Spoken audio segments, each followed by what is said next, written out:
So, um, I saw Traumatika. I loved it, Oh, thank you. Thank you so much. and I really have to say the demon was. It's got a great look about it. Like the poster, it's got that great, just Yeah. nasty, mean look. It's great. Oh, I'm glad you like the demon. So do you want me to talk about that?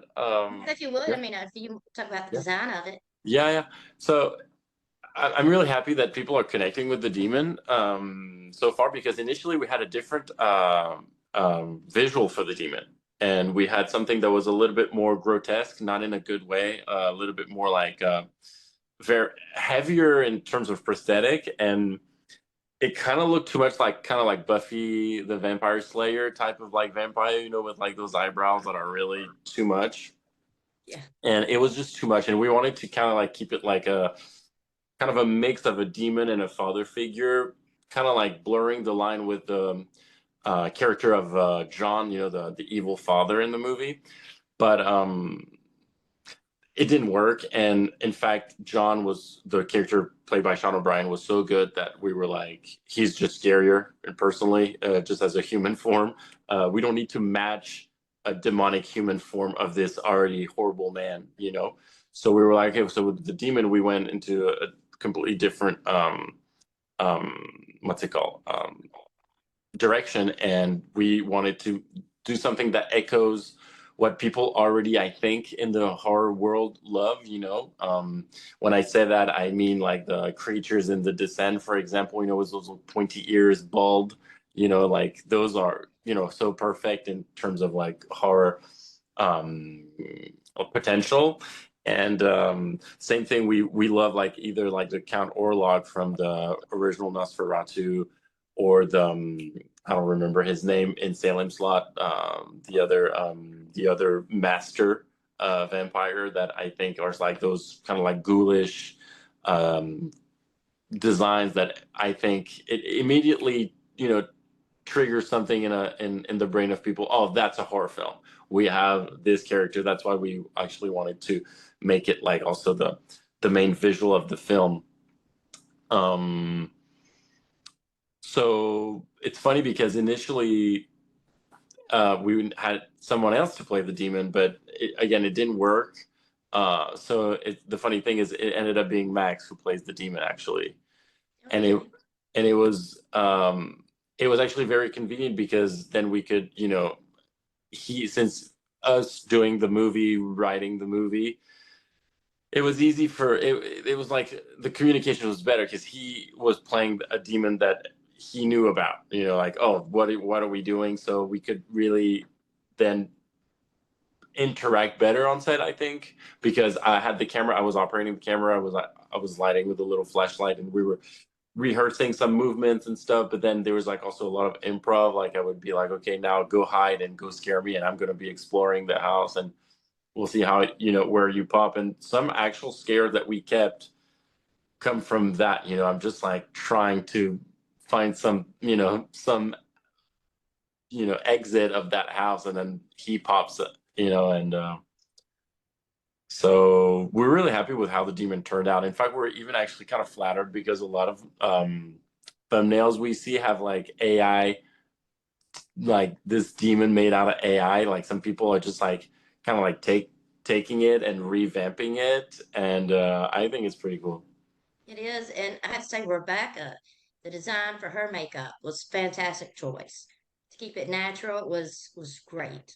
Oh, thank you so much. Well, that whether it's the demon or the makeup for Rebecca, all credits go to Keo Miyamoto, our FX makeup, our go-to FX makeup for everything we do. And I agree with you. I'm glad you liked it because I think she nailed it so much. Uh, Yeah. like I keep saying, we didn't want to try to mimic the Exorcist makeup or the Conjuring makeup. We wanted to go somewhere else, and we wanted to make it maybe slightly more realistic, maybe slightly more like a disease-like bad hygiene slash kind of almost like you could be a junkie heroin addict under a bridge kind of face, um, which blur the lines more with like the fantasy aspect of it. That's why, even when the cop is at the door and he sees her face, but he doesn't go like, oh my God, it's a monster. He's just like, that's a you know woman that Yeah, your has neighbor. issues, obviously, but it's not like over the top. We wanted to keep it a little more contained in that sense. And I feel like the movie, we see so many possession movies, and they're all the same. But this does something a little bit different, and I truly appreciate that. It's like there's more of a different story, something that's fresh, something we hadn't seen a million times over. Oh, thank you. Yeah. Well, this is exactly what we tried to do was to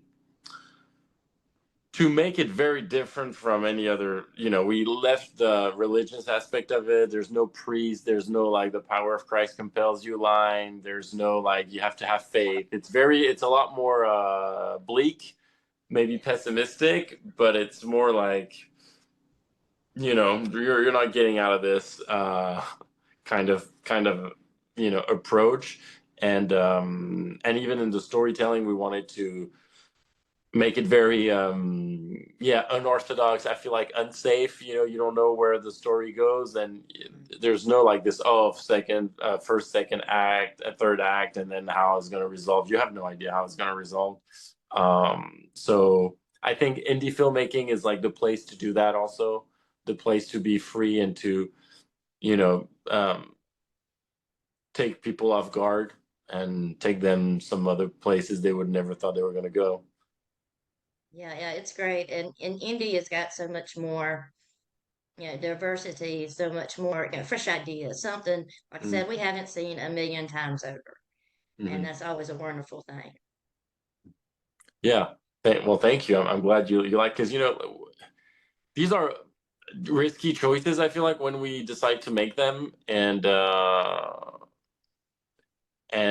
it's exciting, but it's also very like sometimes we feel insecure. We're like, oh my God, what are we doing here or there? And it feels really good then to see that the audience connects with the movie, with how we decide to approach it. Because at the end of the day, we're horror fans. I love indie films. Most of the time in a year, the horror indie films are the ones that I look up to the most. Like I'm the most excited about. And even, I mean, I'll do a little segue. Even like a movie like Weapons, which is like a bigger studio movie.